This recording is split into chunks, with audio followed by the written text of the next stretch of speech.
Listen closely, my friend, because what I'm about to tell you could save you years of your life.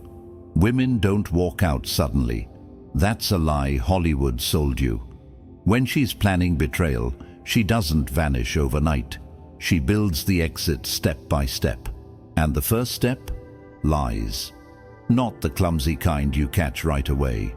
No, these are polished lies, coated in care, dressed up as reason, designed to flip the guilt back onto you. You question her. She makes you feel ashamed for even asking.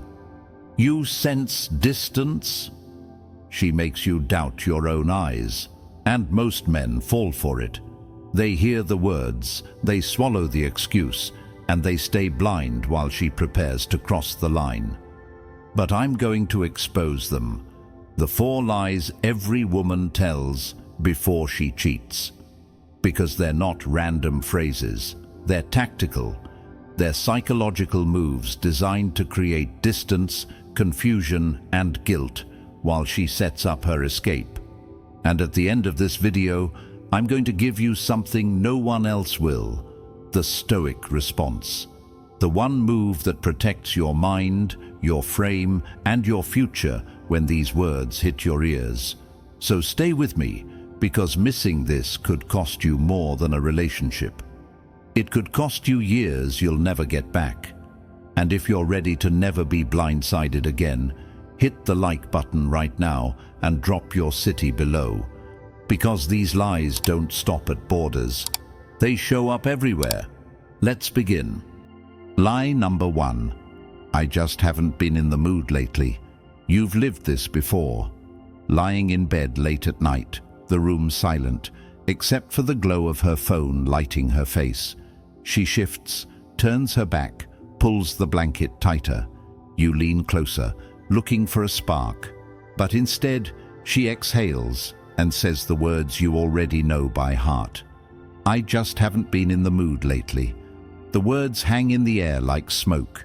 Soft, harmless, almost believable. You lie there, convincing yourself it's normal.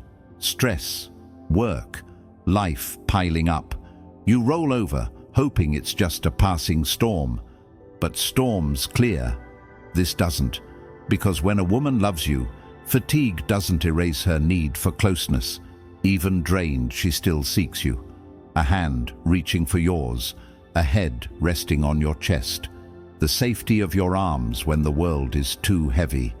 Desire may fade in intensity, but connection, it doesn't vanish, it deepens.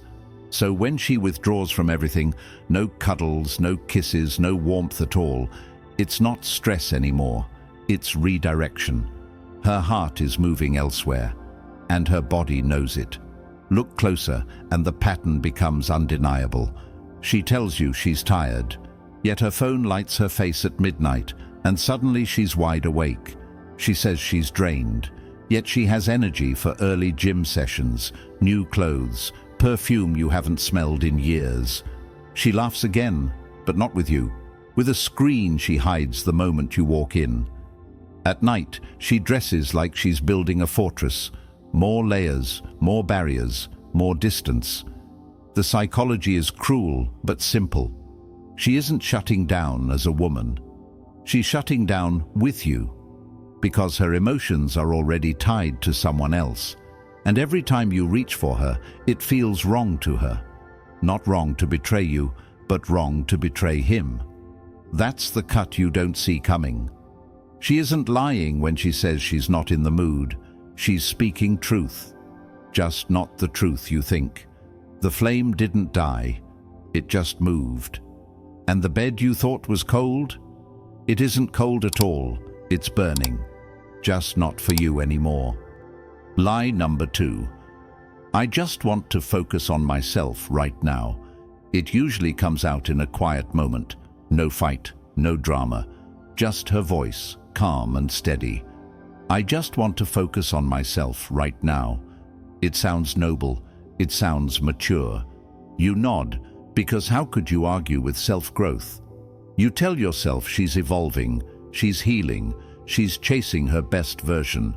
And as a good man, you want to support that. You want to believe it's real, but deep down, something stings. Because the woman who once dreamed with you now dreams without you. The woman who once planned with you now needs distance from you. And while you stand there admiring her self-work, she's slowly writing you out of the story. Here's the truth most men don't want to see. Real personal growth inside a relationship pulls couples closer, not further apart. When it's genuine, she says, "I want to be better, and I want us to be better together." She shares her breakthroughs. She includes you in the process. Growth becomes a bridge, not a wall. But when she insists on space, when every effort to join her feels like interference, that's not evolution. That's exit strategy. Watch how it plays out. She wraps her words in therapy language, finding myself, working on my boundaries, discovering my authentic self. It sounds enlightened, but the psychology is darker. She's building a version of herself that doesn't include you. So when she finally steps away, it feels justified.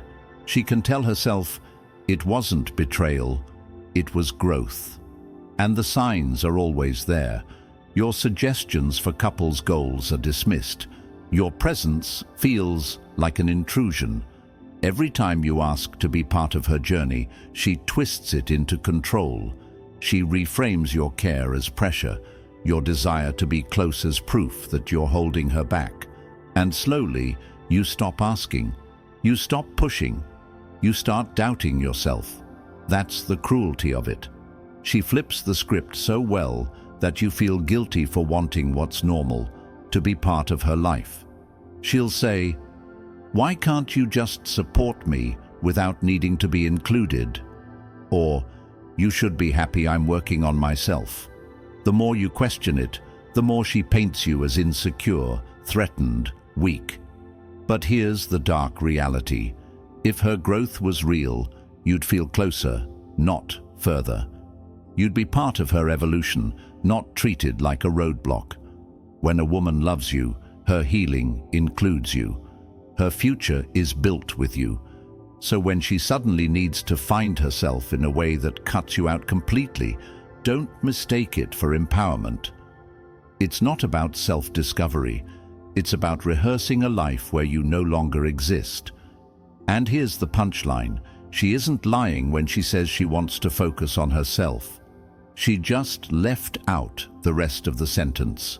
She wants to focus on herself, without you. Tell me this, which cuts deeper for you? The woman who shuts down intimacy with "I'm not in the mood," or the one who distances herself with "I need to focus on myself"? Type it in the comments. Let's see how many men have lived the same lie. Lie number 3, you're being too controlling. It always starts with a question you thought was harmless. Where were you tonight? Who's this new co-worker you keep bringing up? Why are you coming home so late these days? Or maybe the simplest one, can I see your phone real quick? Questions men in healthy relationships ask all the time. Questions that build trust. Questions that protect love. But instead of answers, you get fire. Her eyes narrow, her tone sharpens. Why are you being so controlling? And in an instant, the ground shifts. It's no longer about her late nights, or the texts you noticed, or the distance you feel. It's about you. Suddenly, you're the villain, insecure, toxic, suffocating. She makes you doubt the instincts you once trusted. But here's the truth. A woman with nothing to hide doesn't attack you for asking. She explains. She welcomes transparency. She says, "I was at Jenna's place. We started talking about her new job and completely lost track of time. Here, she even sent me the details earlier." Or, "That's Daniel from the design team. He's new, and honestly, he reminds me of my brother. You'd like him. He's into lifting and UFC, just like you. Want to see his Instagram?" A faithful woman doesn't panic when you want clarity because she has nothing to fear. But when she's hiding something, every question feels like a spotlight.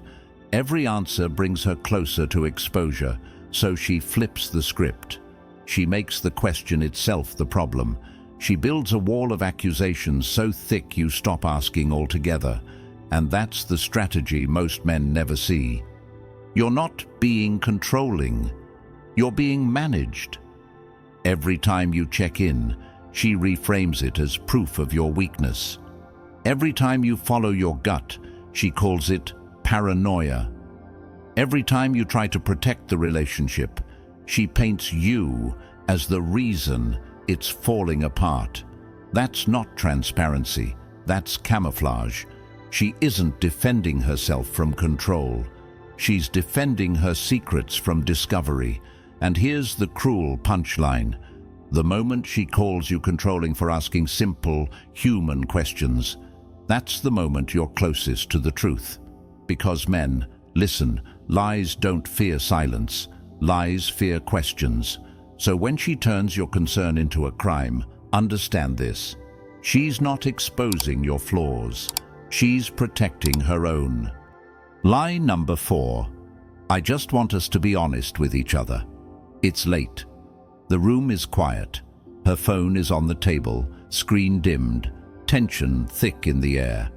She leans forward, voice calm, steady, almost rehearsed. I just want us to be honest with each other. And for a moment, you relax. You think this is progress. You think honesty means clarity, that maybe tonight you'll finally get the truth. But that's the illusion. That's when the game begins. Because when honesty is real, it doesn't come with speeches. It shows up in the little things, where she's been, who she's with, what she's feeling. She doesn't need to announce it because she's living it. And you feel safe because the details arrive naturally, without pulling teeth. So why does this phrase show up? Because she isn't practicing honesty, she's performing it. She isn't offering truth, she's setting the stage for yours. Think about it. She leans in, says she wants honesty, but what she really wants is your confession. She wants to know what you suspect, what you're holding back, how much you've already figured out. The moment you pour it out, she calibrates. She drip feeds her own half-truths, carefully packaged to sound brave. Fine, we kissed, but it didn't mean anything. Or, yes, we talk sometimes, but it's innocent. She calls it honesty, but it's just damage control. And here's the part most men remember too late. You've lived it. The night you opened up, thinking it was safe, spilling doubts, fears, every suspicion on your chest. You thought you were bonding. Weeks later, those same words were thrown back at you as proof you were insecure, toxic, paranoid. She weaponized your honesty to shield her dishonesty. Quick question. Has she ever demanded your honesty while keeping her phone locked, her stories vague, her nights unaccounted for? Drop a yes in the comments if you've been there, because that's the pattern. Honesty becomes the camouflage. The talk doesn't come when things are stable. It comes when she's already hiding something, when guilt is pressing on her, when the walls are closing in. By shifting the moral spotlight, she looks like the virtuous one while you look defensive. She turns honesty into a stage where only you bleed. And here's the cruel truth. She never wanted both of you to be honest. She wanted leverage. She wanted your cards face up on the table while she kept hers pressed against her chest. So when she says, I just want us to be honest with each other, don't hear hope. Hear warning. Because in that moment, honesty isn't about building trust. It's about building cover. So tell me, when she asked you for honesty, was it really about truth, or was it about setting the trap? Now here's what you should do. Your reaction is the weapon. Epictetus once said, "Freedom is the only worthy goal in life. It is won by disregarding things that lie beyond our control." Now you've heard the lies. Each one sounded reasonable on the surface. Each one carried a script designed to make you doubt yourself while she bought time, created distance, or shifted blame. But here's the truth that cuts through all of them. You don't defeat lies by debating them. You don't win by explaining yourself harder, proving yourself louder, or begging her to see your side. That's the trap. Because every argument still feeds her energy. Every explanation still keeps you playing her game. The man who wins doesn't wrestle in her script. He rewrites it. Here's the code: recognize, detach, execute. The moment you hear the line, recognize it for what it is: a shield, not a truth. Don't argue, don't explain, don't try to fix. Detach, pull your energy back, stop fueling her narrative, then execute with standards. That means silence when baited, boundaries when tested, and if the pattern repeats, action without warning. You don't storm out in anger, you walk away in clarity. Understand this: your energy is the currency. Lies are powerless without your reaction, but most men hand it over too easily. They argue, plead, and chase, proving the very weakness she wanted to see. A man with standards doesn't hand over his peace like that. He invests it only where truth lives. Think about the difference. A man who argues can be manipulated forever. A man who withdraws and acts, he's untouchable. She can call him controlling, distant, even cold, but she can't control him, because control only works on the man still hooked to her words. And here's the paradox she never expects. The quieter you become, the louder her lies collapse. The less you react, the more she reveals. Silence forces truth to surface because there's nothing left for her to twist. So the standard is simple: no debates, no speeches, no desperate proving. You don't beg her to respect you. You act like a man who already respects himself. She can lie with words. She can twist with excuses. But she cannot manipulate the man who answers with silence and lives by his standards.